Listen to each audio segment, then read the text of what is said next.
Welcome back, ghouls and ghosts, to another episode of What Happened, the YouTube-style pop culture media show that's intimately familiar with the quiet, foggy town you promised to take me back to, but you never did. So, to rectify that, this week we'll be pointing our discerning flashlights back to said town, or at least a somewhat nearby one, which many fans of the survival horror series regularly point to when discussing the start of its rather tragic downfall, which finally seems to be reversing in recent years, albeit a little bit slowly.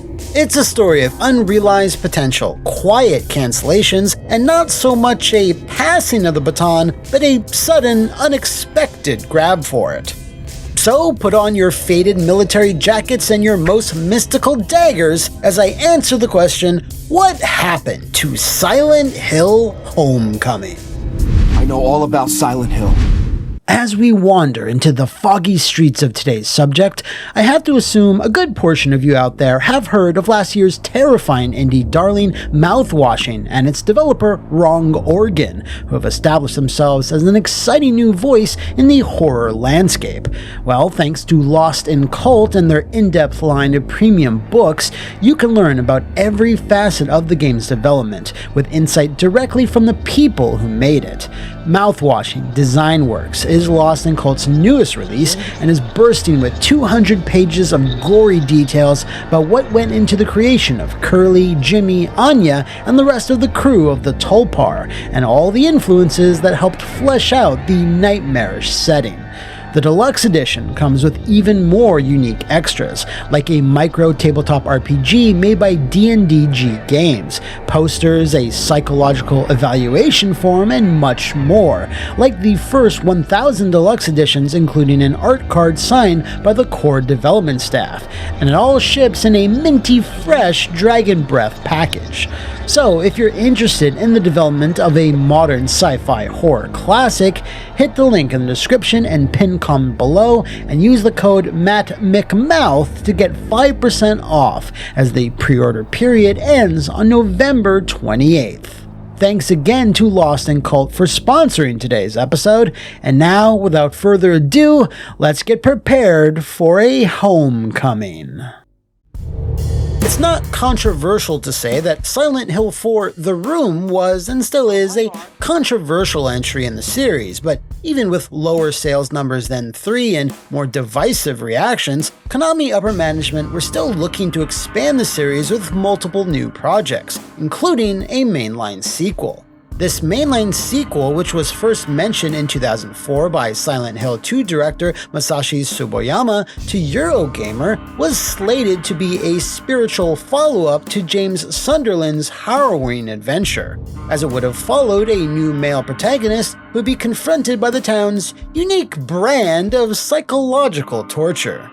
This new protag would have been a resident of the hospital that James had previously visited, and also would have been mentally fragile, but that's where the similarities would have ended.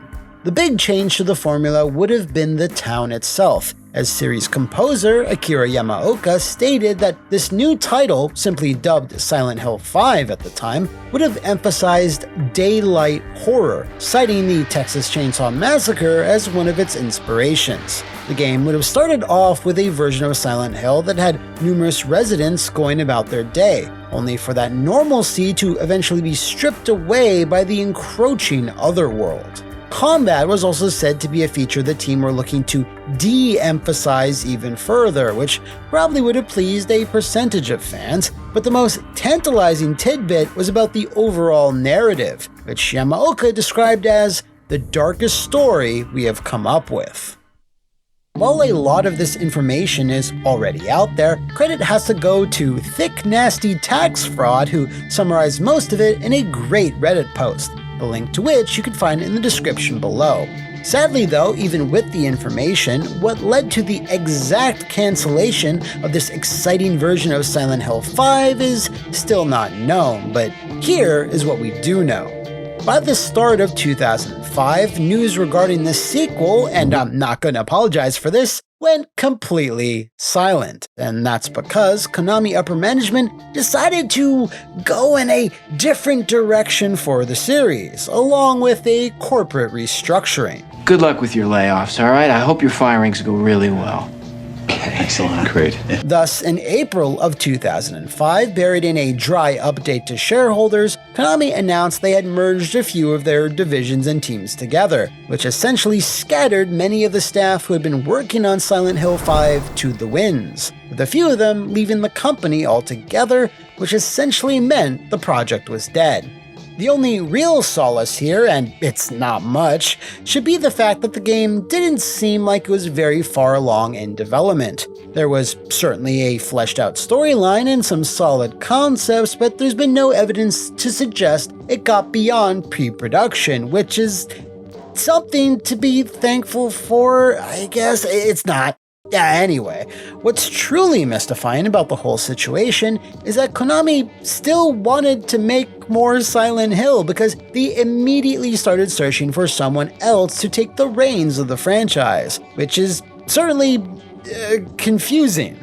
Like, why did you cancel what you already had in development if you still wanted to develop it? Theories range from the fact that many Japanese publishers, like Capcom, were looking towards the West for collaborations around that time. Then there's the fan sentiment that Konami higher-ups didn't exactly respect the staff that developed Silent Hill in the first place, or that the publisher was simply seeing the massive success of the Resident Evil franchise and wanted to emulate its slicker presentation and its emphasis on combat. Whatever the reason though, it wouldn't be long before fans of Silent Hill were caught in their own nightmarish scenario, as they would have to both accept that the team that developed their favorite franchise was now gone, and they were also expected to embrace a new era of Silent Hill.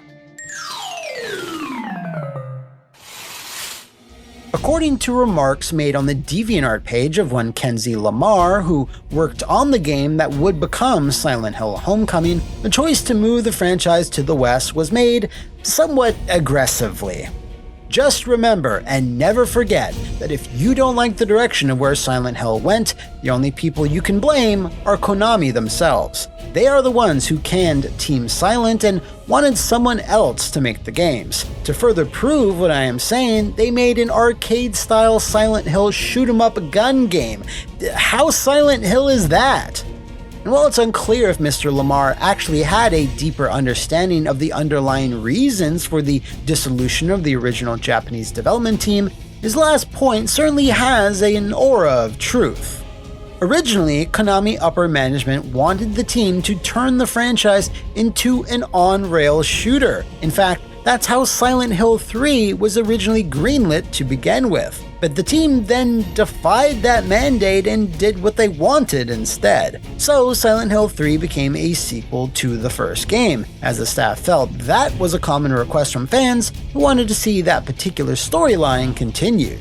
But once the team was dismantled, Konami put multiple projects into production, including a spin-off for the PSP developed by Climax Studios, a theatrical film, a new version of Silent Hill 5, which I'm getting to next. But salient to this point was Silent Hill the Arcade. This was a nonsensical rail shooter released in 2007 that saw a bunch of teenage Portlanders blasting through Pyramid Head and various other baddies in a quest to destroy the haunting spirit that plagued the Little Baroness, a sort of ghost ship that, yeah, who cares? What this does do, though, is lead credence to the theory that Konami just really wanted that pesky artistic integrity and stubbornness of the original staff to no longer be in the way of franchising. And just as I outlined, that's pretty much what happened. So with all that out of the way, it's time to move on to that big mainline entry. And as many of you are probably aware by now, the finished product turned out to be quite different from the direction the original Japanese staff had wanted to go in. As has been reported before, Konami had put out a call to take pitches from Western developers for their take on a new Silent Hill, with California-based Double Helix Games winding up with the job. Reportedly, Konami made this decision based mostly on the studio's tech, as they demonstrated how they could have game environments transition to a destroyed otherworld version in real-time 3D, something that wasn't technically possible before. Once the project was then greenlit, Double Helix then started to perhaps get a bit too excited about the possibilities of where they could take the franchise, as some quite insane storylines were being tossed around. On episode 4 of the Voices in the Static podcast, hosted by Whitney of the Silent Hill Historical Society, both her and Rely on Horror's CJ Melendez interviewed former longtime Konami producer Tom Hewlett on Homecoming's development, and he had some interesting things to share. They gave me the plot synopsis for Homecoming and asked me for my feedback, and I reacted similarly to how some fans reacted to the game at the end. There were some issues. One of my biggest contributions, I guess, was I went through and made sure that things fit into canon. I know some fans would argue that, but they didn't see the first draft that I saw. Originally, the producer of the game intended it to be the first in a trilogy. We could have had 3 games with Alex Shepard. Heather would have come back to Silent Hill and join up with him and such, and the big end scene, what they were planning, was sort of this big showdown between Josh, who represented water, and Alyssa, who represented fire, and they'd have this big Super Saiyan battle over Toluca Lake. So, things like that, I tried my best to get rid of. He also went on to explain how another aspect of Homecoming that most fans disapproved of, the inclusion of Pyramid Head, was far more egregious in the original design, where he would have been a constant looming threat over the new protagonist Alex Shepard over the course of the entire game. And if you think that's very similar to Nemesis from Resident Evil 3, that's okay, because it is. And while the angular domed muscle daddy still did make it into the final game, his brief appearance became more of a fan servicey thing rather than a major plot point. But just imagine if they had gone forward with what was originally planned. Apparently though, this initial insistence that PH had to be a big part of the game came from that aforementioned unnamed Konami producer who left the project at some point, and judging by my research, seemed to be where the game began to change for the better. To get a more stable handle on all these storylines though, the team decided to hire 2 screenwriters, Patrick J. Duty and Chris Valenziano, to do much of the heavy lifting, and it's here where some more details can be gleaned from Homecoming's somewhat shaky beginnings. In an interview over on crimsonhead.com, both writers revealed that when they were shown a sample level of the game in 2006, they were more than a little concerned it was leaning closer to Resident Evil 4 than your typical Silent Hill, and weren't sure how fans would react to the more straightforward gameplay and narrative in lieu over the usual etherealness the series was known for. Double Helix had designed these early vertical slices to emphasize a ton of action, but eventually they received notes from Konami saying that they felt they were getting a bit over the top, so those action-heavy elements were toned down in subsequent builds.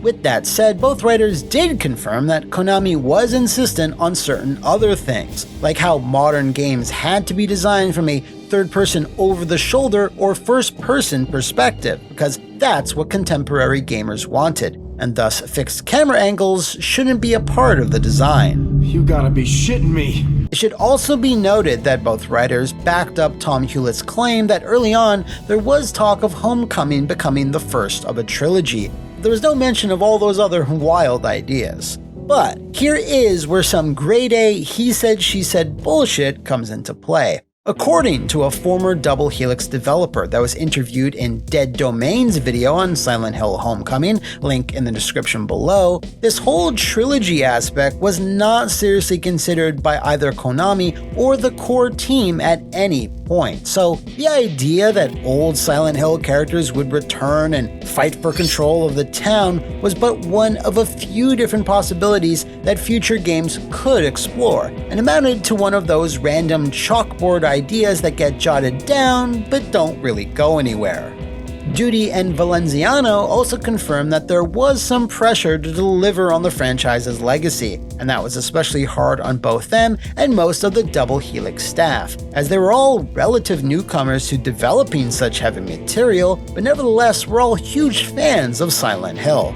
To some extent, it was an experiment. They were trying a lot of new things, new developers, new gameplay styles, so, you can't fault them for that. I think they probably felt limited with the Silent Hill audience and horror fans, that's one group, but you want to broaden the appeal of the game so more people would probably become willing to play a game that feels more of a sandbox where you can walk around in that kind of space. It's a very tricky thing. You want to stick to the roots and you want to honor the fans, but then you also want to bring in new fans, so you try to find this middle balance.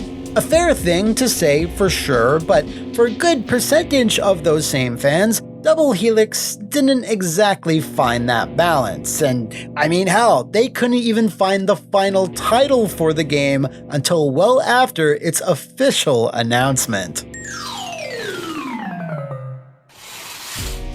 For those that may not recall, when Silent Hill 5 was first officially shown at E3 2007, it was called Silent Hill 5, complete with a random Roman numeral instead of the standard numbering convention of the earlier games. Now, I assume that most of you will remember when the news hit that the original Silent Hill staff, save for Akira Yamaoka, would not be a part of this new game, and was instead being worked on by a brand new Western studio, as there was, how should I put this, a bit of discourse. Many fans didn't have much faith in the announcement from the very get-go, and what really didn't help that perception was the fact that Double Helix was indeed a new studio, although many of its staff members were part of several teams that formed The Collective, who put out a variety of titles throughout the early 2000s. Details within the official Konami press release also heavily emphasized a newly revamped combat system. It made mention of it several times, which, if you've been following along, was the antithesis of what the original development staff of the first 4 games were going for. So already there was that negative perception brewing amongst hardcore fans well before the game's release, and that rep was further damaged less than a year later, in April of 2008, where Silent Hill 5 was renamed to Silent Hill Homecoming. Now, no matter the reasoning or how you sliced it, this looked bad to a number of people, as it created this sense that Konami maybe started to feel that what Double Helix had created wasn't worthy of being a numbered sequel. The official reason, however, was that they wanted this to signify a brand new chapter and for it to stand alone, and to be fair, the addition of a subtitle was already started in Silent Hill Origins the year before, and technically even before that with The Room. Regardless though, having what was at first a numbered sequel then get downgraded to having just a subtitle was again something that really didn't look good on paper. Funnily enough though, according to a developer in the Dead Domain video I mentioned earlier, there were musings that for a while internally the project was known as Silent Hill 5 Flesh and Blood, which personally I think sounded way cooler. What was a much more concrete problem than titles, though, was the game's relatively short development period, which, while I can't put an exact number on, doesn't seem like it was enough for a game of Homecoming's scope and complexity. This is especially true since it was Double Helix's first time working on then next-gen systems like the Xbox 360 and PlayStation Triple Ballin', although it should be clarified that they did have that solid technology base afforded from their in-house engine. This engine also perhaps explains why the combat was expanded in Homecoming's final version, as it had originally powered the criminally underrated Buffy the Vampire Slayer for the first Xbox. This was a melee-heavy action title that allowed the player to use a variety of close-quarters weapons and combos. And while some of these elements were justified in Silent Hill somewhat by the developers stating that Alex Shepard had a military background, those that have finished the game will know that's really stretching the truth just a little bit. Even so, when Homecoming did release in September of 2008, there were certainly some issues regarding said technology. The character models in many respects were considered a step back from what was seen in Silent Hill 2, 3, or 4, not to mention that a number of bugs hampered progress, specifically soft locks in Alex's home, the hospital, as well as crashes during loading screens and puzzle elements simply not activating when they should. This, coupled with a few other factors, resulted in Homecoming turning in the worst reviews in the series up to that point, which I can't imagine was what Konami or Double Helix were hoping for. Looking back at the project, Patrick Doody, in that same Crimson Head interview, admitted that the game certainly could have used more development time, not only in terms of including content, but just general polish.